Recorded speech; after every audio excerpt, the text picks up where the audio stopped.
When you step into your car and lock the doors, you feel like you're in a private sanctuary. You trust the road to take you home, never expecting that a simple trip could turn into a final journey. We are tracking 10 individuals who set out on routine drives only to realize that the person in the rearview mirror was a predator, waiting for the perfect moment to strike. Hi everyone, and welcome back to Murder Eyes. Before we start, let me know in the comments, where are you watching from today? Case 1. Dale Wayne Eaton. It was March 1988, and Lisa Marie Kimmel was driving a car that matched her personality. A sporty bronze Honda CRX with distinctive Montana license plates that read LILMISS.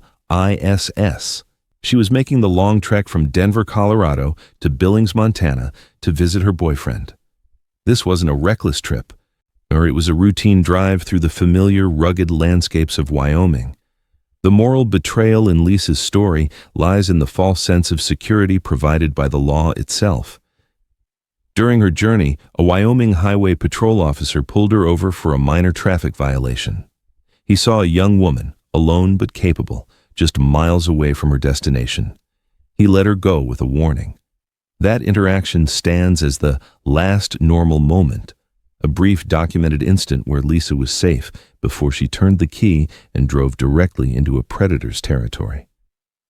When Lisa failed to show up in Billings, her disappearance became one of the most agonizing cold cases in the American West. For 14 years, the Lil Miss plates became a symbol of a life suspended in time. The irony is that while investigators searched the highways, the truth was anchored to a single, desolate plot of land. The turn occurred in 2002. Using burgeoning DNA technology, investigators matched a sample from the original crime scene to Dale Wayne Eaton, an inmate already incarcerated for an unrelated crime. But the discovery on his property in Moneta, Wyoming, was what truly shattered the community. Buried deep beneath the dirt of Eaton's land was Lisa's Honda CRX. The LILMISS plates were still there, interred like a coffin. The investigation revealed that Eaton had ambushed Lisa, potentially staging a breakdown or a roadside emergency. He didn't just kill her, he held her captive in an old school bus on his property, a makeshift dungeon where he deconstructed her humanity over several days, before finally ending her life and discarding her body in the North Platte River. Think about that for a second. For over a decade, Eaton lived on that land, walking over the very car that the entire country was looking for. It was a fatal miscalculation of his own invincibility. In 2004, Dale Wayne Eaton was convicted of first-degree murder, aggravated kidnapping, and aggravated sexual assault. Though his death sentence was later commuted to life without the possibility of parole, the discovery of that buried car remains one of the most haunting visual anchors in true crime history. Case 2. William Talbot II. It was November 18, 1987, when Jay Cook and Tanya Van Coilenborg boarded a ferry from Victoria, British Columbia, heading toward Seattle. They were young, in love, and fueled by the simple excitement of a cross-border errand to pick up furnace parts for Jay's father. They were traveling in a distinctive copper-colored 1977 Ford Econoline van, a vehicle that should have been their safe haven on the road. Instead, it became the setting for a calculated betrayal of their youth and ambition. The last normal moment was captured by a receipt for the ferry ticket. Nothing seemed wrong. They were just two more tourists in the flow of Pacific Northwest traffic. But somewhere between the docks and their destination, their path crossed with a shadow. When they didn't return home, the silence was immediate and terrifying. The irony here is the geographic scatter of the crime. Tanya's body was found in a ditch in Skagit County, while Jay was discovered miles away under a bridge in Snohomish County. They had been separated, terrorized, and discarded. For over 30 years, the case grew cold, leaving two families to wither in the absence of answers. The only clue left behind was a high-resolution map of the killer's own biology, DNA found on Tanya's clothing. But in the late 1980s, that map was unreadable. The turn didn't come from a confession or a lucky police stop. It came from the relentless march of genetic genealogy in 2018. Investigators uploaded the killer's DNA profile to a public database, tracing the branches of a family tree until they narrowed the search down to one man who lived just miles from where the bodies were found: William Talbot II.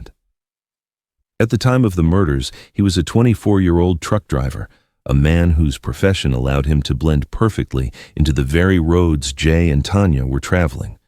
Think about that for a second. Talbot had lived a full, quiet life for 3 decades, only hiding in plain sight while the families of his victims stayed frozen in 1987.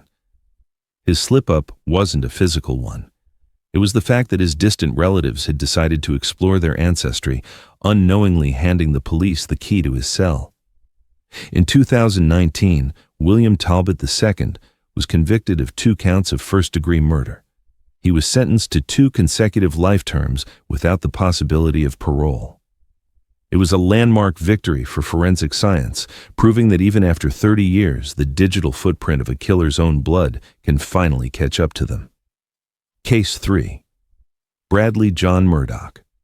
It was July 14, 2001, and Peter Falconio was driving a bright orange combi van across the vast sun-bleached expanse of Australia's Stewart Highway. Alongside him was his partner, Joanne Lees. They were living the ultimate traveler's dream, an endless road trip through the heart of the outback. The betrayal in this case is rooted in the code of the road. In the middle of nowhere, when a stranger signals you to pull over because of a mechanical issue, you stop. You trust. The last normal moment occurred just after sunset near Barrow Creek. A man in a 4-wheel drive motioned to them, claiming their van was sparking from the exhaust. Peter stepped out to check the back of the vehicle, a routine act of a concerned driver. A single gunshot rang out, shattering the desert silence. In an instant, the dream was replaced by a visceral fight for survival. Joanne was ambushed, tied up, and pushed into the back of the stranger's vehicle. The sheer horror of the outback night became her reality as she realized her partner was likely gone and she was next. But the turn in this narrative is Joanne's incredible resilience. She managed to escape into the thick scrub, hiding for hours in the freezing desert night while her attacker hunted her with a torch and a dog. The investigation faced a massive hurdle. There was no body. Peter Falconio had vanished into the red dirt. It took years of meticulous work and the discovery of a DNA match on Joanne's clothing to identify Bradley John Murdoch, a drifter and drug runner who frequented that lonely stretch of highway. Murdoch was a man who knew the desert well enough to make a person disappear forever. Despite his constant denials, Murdoch was convicted in 2005 of Peter's murder and the assault of Joanne Lees. Yet he was sentenced to life in prison with a non-parole period of 28 years. The ultimate irony remains unresolved. Murdoch died in prison in early 2025, taking the secret of Peter's final resting place to his grave. Think about that for a second. A killer who held the power of closure in his hands for 2 decades and chose, until his final breath, to keep the silence of the desert intact. Case 4. Brian Laundrie. It was July 2nd, 2021, and Gabby Petito was documenting what appeared to be the American dream from the dashboard of a white Ford Transit van. Alongside her fiancé, Brian Laundrie, she set off from New York on a 4-month cross-country journey through the national parks of the West. To the thousands of followers watching her Instagram and YouTube, it was a story of romance and van life, freedom.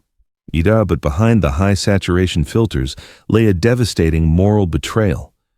The person who was supposed to be her partner in adventure was slowly becoming her captor in a mobile, high-pressure environment. The last normal moment for the public was a series of idyllic photos at Arches National Park, but for the police in Moab, Utah, it was a body cam recording from August 12th. The footage shows a distraught Gabby crying and hyperventilating while Brian remains calm and calculated. This moment is the chilling pivot point of the story.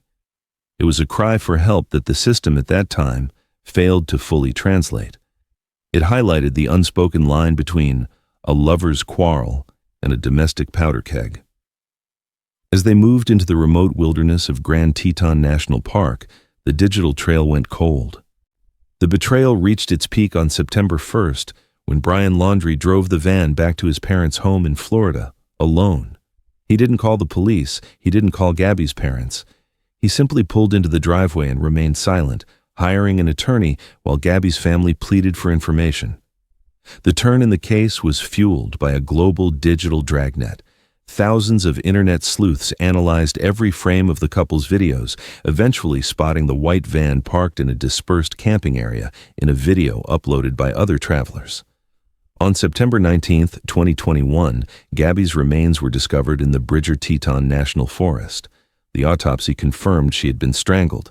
Plus, Brian Laundrie fled into the Carlton Reserve in Florida shortly after, leading to a massive manhunt. His body was found weeks later with a self-inflicted gunshot wound. Beside him was a notebook containing a written confession, claiming he killed Gabby out of a twisted sense of mercy after she was injured. Think about that for a second. He framed his ultimate act of violence as an act of kindness.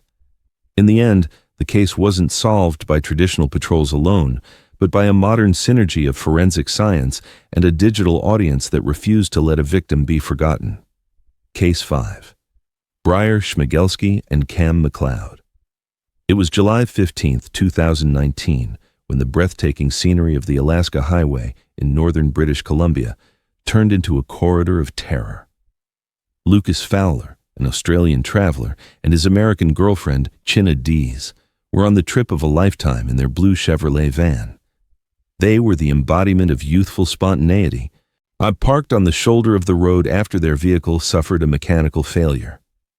In the true crime world, a broken-down car is often the last normal moment, the point where a traveler is at their most vulnerable, expecting a good Samaritan, but meeting a monster instead. The betrayal in this case was its utter randomness. Unlike many crimes born of passion or profit, this was a spree fueled by a nihilistic desire for destruction.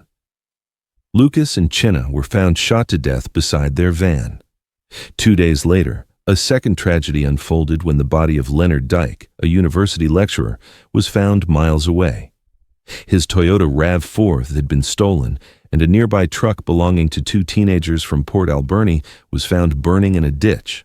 The perpetrators were identified as 18-year-old Briar Schmiegelski and 19-year-old Cam McLeod. What followed was one of the most intense manhunts in Canadian history, spanning over 3,000 miles across 4 provinces. The turn came through a combination of survivalist errors and relentless aerial surveillance. The pair had fled into the dense, swampy terrain of Gillam, Manitoba, a place so remote it is the end of the rail line. Think about the psychological weight of that pursuit. For weeks, an entire nation was on edge as these 2 young men, who had no prior criminal records, moved like shadows through the wilderness. They were eventually found dead from self-inflicted gunshot wounds in the thick brush near the Nelson River. Near their bodies, police recovered digital videos recorded by the pair before their deaths. In these recordings, they showed no remorse, instead detailing their mission and their plan to kill more people before taking their own lives. They had turned a scenic highway into a hunting ground for no reason other than a fatal miscalculation of their own humanity. The legal resolution ended with the closing of the files, as the perpetrators had provided their own final sentence. The case stands as a haunting reminder that on the long stretches of the northern wild, the greatest danger isn't the environment, it's the person you might pass on the road. Case 6. Travis Vader. It was July 3, 2010, and Lyle and Marie McCann, a couple in their late 70s, were setting out from St. Albert, Alberta for a dream vacation. They were driving their meticulously kept Gulfstream motorhome, towing a Hyundai Tucson, with plans to meet family in British Columbia. They were the picture of golden year stability, experienced travelers who did everything by the book. This routine departure was their last normal moment, a sunny morning filled with the promise of a family reunion that would never happen. The betrayal in this case is a visceral violation of the elderly. 2 days after they left, their motorhome was found engulfed in flames at a remote campground. There was no sign of the McCanns. The irony was chilling. Their sanctuary on wheels, a symbol of their hard-earned freedom, had been turned into a charred skeleton in the woods. Their SUV was discovered later, hidden in thick brush, further deepening the mystery. The turn came through a combination of forensic persistence and the digital trail left by a desperate man.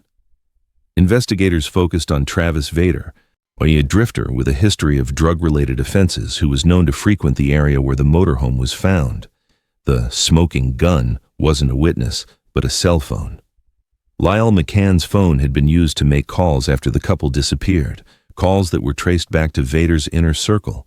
DNA evidence later found on a beer can in the McCann's SUV and on the steering wheel tied Vader directly to the vehicles.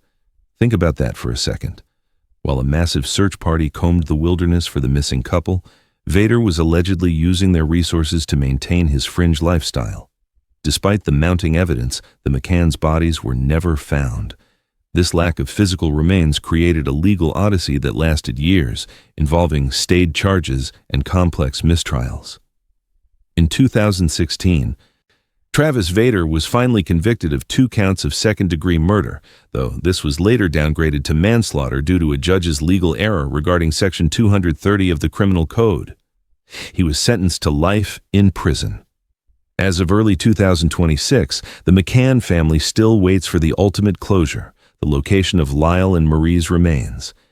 The case serves as a haunting testament to the fact that even the most innocent journey can be intercepted by a fatal miscalculation of character.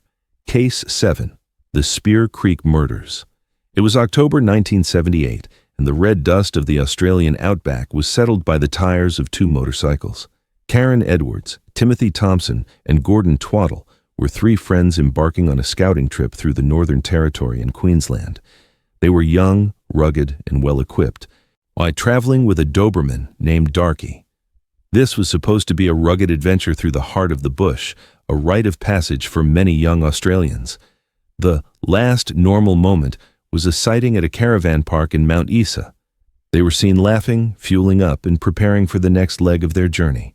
They weren't vulnerable tourists. They were experienced campers who knew the terrain. But the moral betrayal here is the isolation of the landscape. In the vastness of the outback, the very solitude that travelers seek becomes the perfect cover for a predator. The turn in this case was grim and delayed. On November 15, 1978, a witness found the bodies of all 3 friends at Spear Creek, a remote area north of Mount Isa. They had been executed, shot in the head at close range. The irony? Their dog, Darky, was found wandering the area, the only witness to a massacre that left no footprints and no clear motive.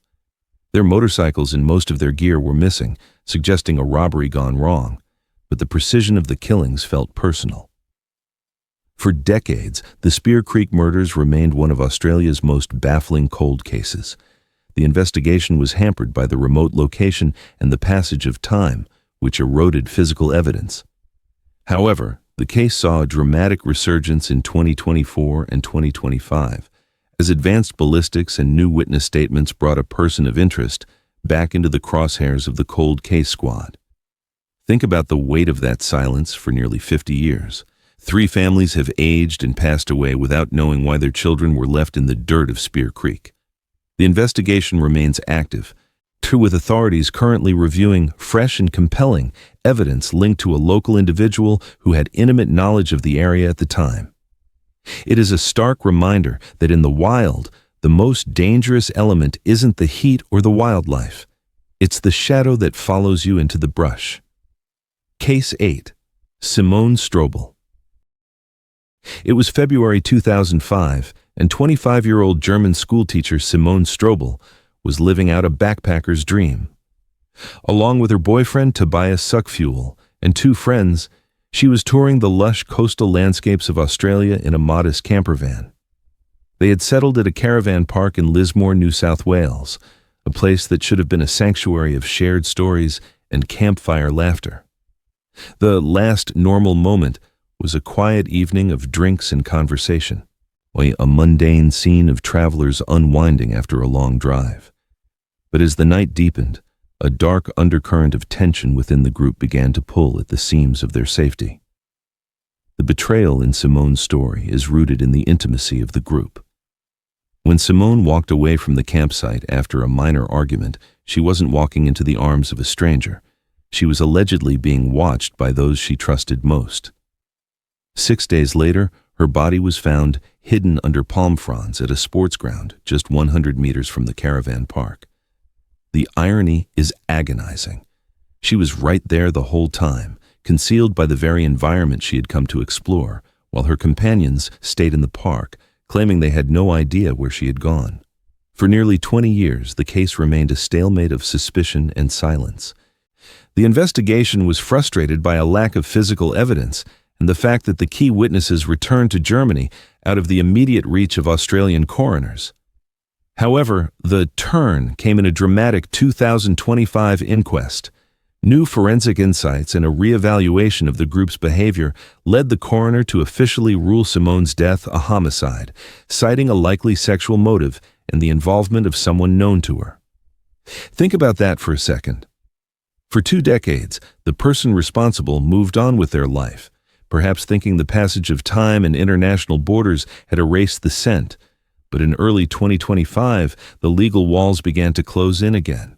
The case stands as a chilling example of how the unspoken line between friends can hide the most calculated of crimes. Case 9, Lauren Giagagan and Jay Austen. It was July 2018, and Lauren Giagagan and Jay Austen were pedaling through the breathtaking rugged mountains of Tajikistan. They weren't just tourists, they were idealists on wheels, having quit their office jobs in Washington, D.C. to prove that the world was fundamentally good. Their blog was a testament to human kindness, filled with stories of strangers offering them tea and shelter. This philosophy of radical trust was their guiding light, but it would lead them directly into a fatal miscalculation of the world's hidden animosity. The last normal moment was a stretch of the Pamir Highway, a remote and stunning route known as the Roof of the World. They were cycling alongside a small group of other international travelers, enjoying the thin air and the majestic vistas. The betrayal here was ideological and brutal. A car filled with young men didn't just pass them, it intentionally swerved, ramming into the cyclists at high speed before the occupants jumped out to finish the attack with knives. The turn in this tragedy was swift and politically charged. Within 2 days, ISIS released a video showing the 5 attackers pledging allegiance to the caliphate, specifically targeting Western infidels. This wasn't a robbery or a roadside dispute. It was a choreographed act of terror.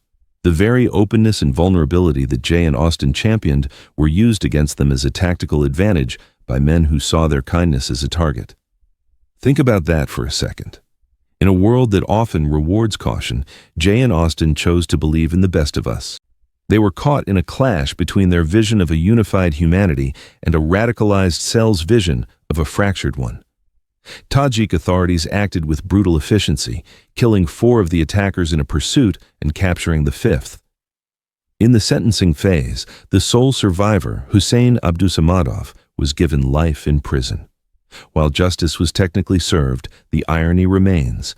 A journey started to prove the world's safety ended in a way that reinforced its most terrifying dangers. Their story is a heartbreaking reminder that sometimes the most dangerous thing you can carry on the road is an open heart. Case number 10 is that of Kenneth Noy. It was May 19, 1996, and the sun was beginning to set over the M25 motorway in Kent, England. 21-year-old Stephen Cameron was driving a van, heading home with his fiancée, Danielle Cable. They were just another young couple navigating the Sunday evening traffic, their minds likely on the work week ahead.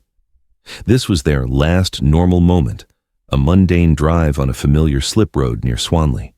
But a sudden minor traffic dispute would soon reveal the thin, fragile line between a routine commute and a life-ending encounter.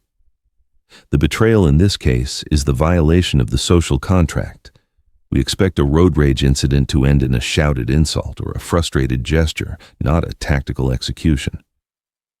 When Stephen's van and a Land Rover Discovery nearly collided, both drivers stepped out.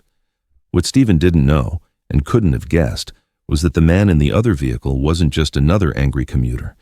It was Kenneth Noy, a professional criminal who had already served time for his role in the infamous Brinksmat gold bullion robbery. The incident was swift and devastating. Noy didn't just argue, he produced a 9-inch combat knife. Within seconds, Stephen Cameron lay dying on the asphalt, stabbed in the heart and liver in front of his horrified fiancée. The irony is chilling. Noy was a man who had handled millions in stolen gold, yet he was willing to kill over a minor lane change. He treated a human life with less value than a few seconds of road hierarchy. The turn in this narrative was a high-stakes international game of cat and mouse. Immediately after the killing, Noy used his vast criminal connections to flee the country.